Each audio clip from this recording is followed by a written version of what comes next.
ഈ $5,000 പ്രോഫിറ്റ് ഞാൻ pay out അടിക്കാൻ വേണ്ടി നോക്കിയപ്പം ഇവരെന്നെ സമ്മതിച്ചില്ല. റിസ്ക് അസസ്മെന്റ്, അതായത് ഇവിടെ അതിൽ ഫണ്ട് ഫേംസിൽ അതാണ് ഏറ്റവും കൂടുതൽ വള്ളിയുള്ളത്. അതായത് നമ്മൾ പ്രോപ്പർ ആയിരിക്കണം, അപ് ടു റൂൾസ് ആയിരിക്കണം. അതിൽ എന്തെങ്കിലും ഒരു കാര്യം മാറിയിട്ടുണ്ട് ആ ഒറ്റ റീസൺ വെച്ചിട്ട് നമ്മുടെ പേ ഔട്ട് അവർ തരാതിരിക്കും.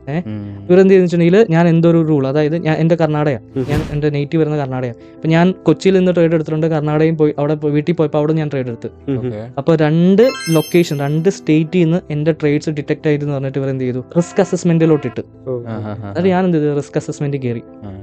ഞാൻ ഓറഫിൻ ഞാനുണ്ട്, നമ്മുടെ റീംക്കുണ്ട്, മാർട്ടിനുണ്ട്, ഞങ്ങളെല്ലാവരും ഒരു ടീമായിട്ട് നമ്മൾ ട്രേഡ് ചെയ്യുന്നത്. നമ്മളെല്ലാവരും ഫണ്ടഡ് അക്കൗണ്ട്സും റിയൽ അക്കൗണ്ട്സിലും ഒക്കെ ആയിട്ട് നമ്മൾ ട്രേഡ് ചെയ്യുന്നത്. അവിടെ ഇവിടെ നമ്മൾ സെയിം ട്രേഡ്സുകളൊക്കെ പ്ലേസ് ആവും.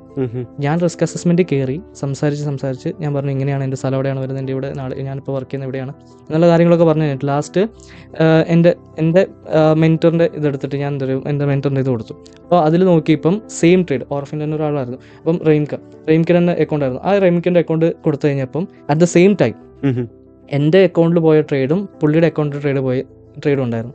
ഏകദേശം ഒരു 15 മിനിറ്റിന്റെ ഗ്യാപ്പിൽ പോയ ട്രേഡ്സ് ആണ്. പക്ഷേ ഇതിൽ ഇട്ട ക്വാണ്ടിറ്റി ഓൾമോസ്റ്റ് സിമിലർ ആയിരുന്നു. അപ്പോൾ അത് പറഞ്ഞുകൊണ്ട് അവർ എന്ത് ചെയ്തു, എന്നെയും റെയിംക്കിനെ ബാൻ ചെയ്യാൻ നോക്കി കംപ്ലീറ്റ് ആയിട്ട്. പിന്നെ എനിക്ക് ഫണ്ടിങ് പിപ്സിൽ നിന്ന് ഒരു ഇതെടുക്കാനും പറ്റൂല, ഒന്നും പറ്റൂല.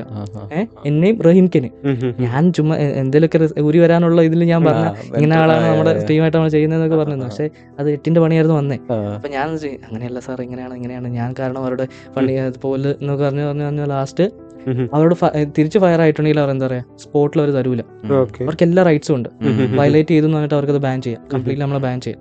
അപ്പോൾ അവിടെ നമ്മൾ എന്താ പറയുക, കുറച്ചും കൂടെ ഒന്ന് ഒരു മെച്യൂരിറ്റി ആയിട്ട് നമ്മളോട് റിപ്ലൈസ് കൊടുത്തിട്ടുണ്ടെങ്കിൽ ഞാൻ പറഞ്ഞു, സാർ അങ്ങനെയല്ല, ഇങ്ങനെയാണ് കാര്യങ്ങൾ, നമ്മൾ ടീമായിട്ടാണ്, ഞാൻ അങ്ങനെ കള്ളത്തരം കാണിക്കുന്നുണ്ടെങ്കിൽ നിങ്ങളോട് ഞാൻ ഷെയർ ചെയ്യേണ്ട ആവശ്യമില്ലല്ലോ, എനിക്ക് അങ്ങനെ ഒരു മെൻറ്റർ ഇല്ല, ഞാനങ്ങ് പറഞ്ഞാൽ പോരെ എന്നൊക്കെ ഞാൻ പറഞ്ഞു. എന്ത് ചെയ്ത് ഞാൻ പറഞ്ഞ് കൺവേർട്ട് ചെയ്ത് ലാസ്റ്റ് അതൊരു ഡൗട്ട് സെറ്റിലോട്ടാക്കി. എന്നിട്ട് എനിക്ക് ആ പേ ഔട്ട് വിഡ്രോ ചെയ്യാൻ പറ്റി.